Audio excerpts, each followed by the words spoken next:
Hi, my name is Franklin Joyce, and this is my final video project for Philosophy of Hope. What I wanted to do was explore philosophy or explore hope as it is expressed in poetry, which is something that we did a little bit throughout the course of the semester, but was something that I really wanted to focus in on because I think there's a lot of poems that to me are very much capture what it means to hope. But I think poetry in general is perhaps aptly suited to try and express exactly what it is when we're talking about hope.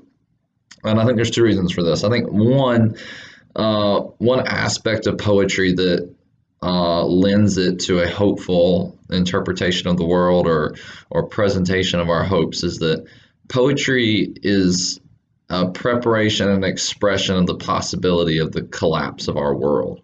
The poet is an apocalyptic writer. The poet is a prophet.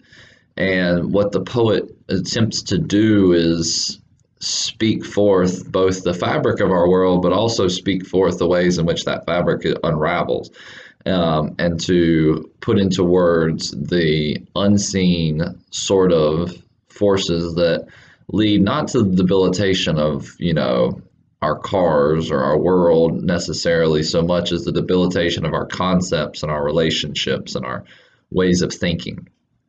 And so the poet, as the poetry in itself has already captured a necessary aspect of hope in that um, it admits to the possibility of failure. It admits to the probability of the non-actualization of our desire. But even more so, the poet, through poetry, admits that the frailty. When we talked about the road, one of the man's recollections was how fragile were the things that he used to believe were true. That's what the poet does. The poet kind of nitpicks at these bastions of culture and of thought, and shows that more often than not they're made of spider webs rather than iron strings. And so on one hand, the poet has, through poetry, is already engaging in a sort of hopeful activity just by writing poetry at all. There's a great quote. I'm not going to remember it now. But I think, oh, it's not a question. It's actually it's in a poem by Christian Wyman, but it's also the title of his latest book of poetry. It's called Poetry is Survival.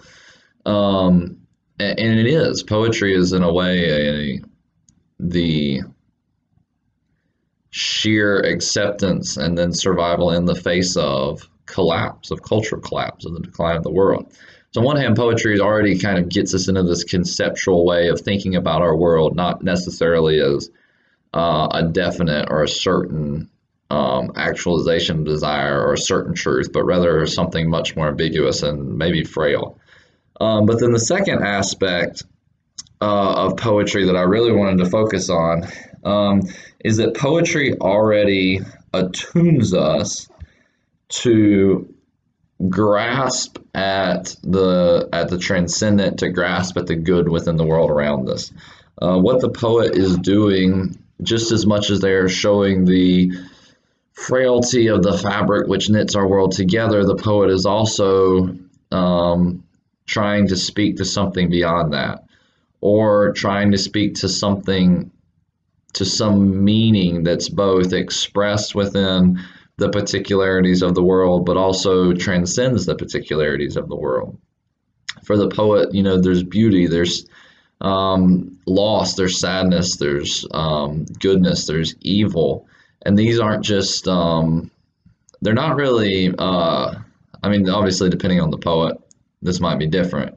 But I think what poetry aims to do is not something platonic. It's not this sort of try to capture the expression of the form in its particular ways within the world, but rather it's a recognition of the ways that the world is the forms themselves, the way that the world both embodies these concepts that transcend them.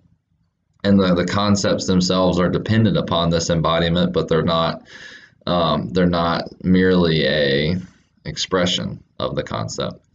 So the poet is already preparing us for the collapse of our world, but the poet is also teaching us to look for meaning, to look for beauty, to look for goodness beyond and within the collapse that is our world.